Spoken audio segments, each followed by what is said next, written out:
From the newsroom of the Ann Arbor News, I'm Stephanie Murray, and it is Wednesday, November 5th, the day after the historic 2008 general election. I am joined by Dr. Eva Feldman, a professor of neurology at the University of Michigan, to talk more about the passage of Proposal 2 and the impact that it might have on the university. Thanks for joining us. Oh, you're very welcome. So to start off with, I hope that you could recap for us how Proposal 2 will affect the university and also its ability to attract researchers. To recap, before you do that, I'll let viewers know that voters did pass Proposal 2 in Michigan yesterday, and it basically loosens the restrictions on the human embryonic stem cell research that we can do in the state. So tell us more about how that will affect us. So let me explain. So what it allows us now to do is create new embryonic stem cell lines in the state of Michigan, and that is something we previously could not do. So previously, all the embryos that were created in vitro fertilization clinics were wasted or literally discarded. And now we have taken the pro-life stance that we wanted to use these embryos, and we now can use these embryos to create new embryonic stem cell lines. So that's really what the bill allows. It does not allow any cloning at all. That's important.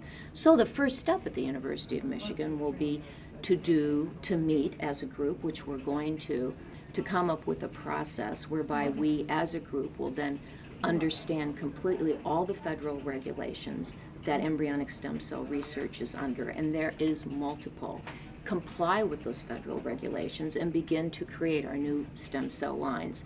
I would anticipate it will be clearly into the beginning of next year, maybe even closer to spring, before we have any new lines created. Okay, and so how exactly will this affect the university and researchers there? Will we be bringing in more research? Importantly, I think it's a very important point that Senator Obama, now President-elect Obama, has said that he will put into law the stem cell legislation that George Bush vetoed 2 times during his presidency.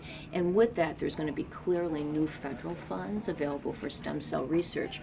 Now, Obama has also said that he's going to double within the next 10 years the National Institutes of Health's budget. So you've got, liberalized federal funding law, and then you've got a lot more money in the budget.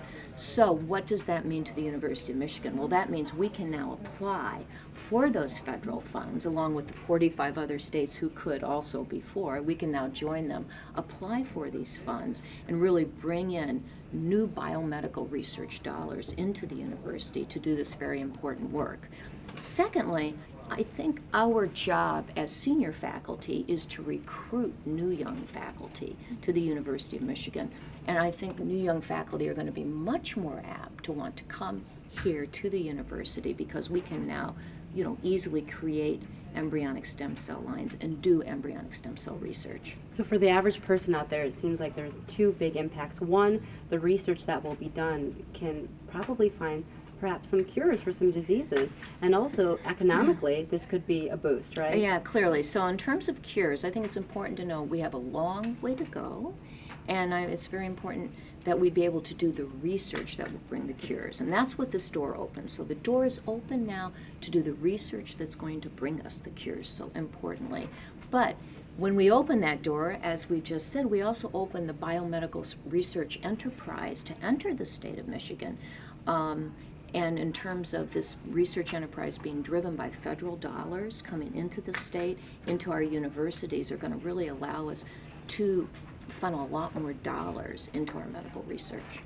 So as you mentioned a moment ago, this isn't something that was voted on yesterday and will change overnight. No, I wish it, and many of us wish that it would, but no, it clearly is a process. And I think it's a very important point for everyone to understand because it, Proposal 2 won, but not by a vastly large amount. So there are many Michigan citizens that are still skeptical, and I want them to clearly understand that there's a very clear federally regulated process that we must go through, which we will follow, to the T before we make these embryonic stem cell lines and as we use these embryonic stem cell lines. That makes sense.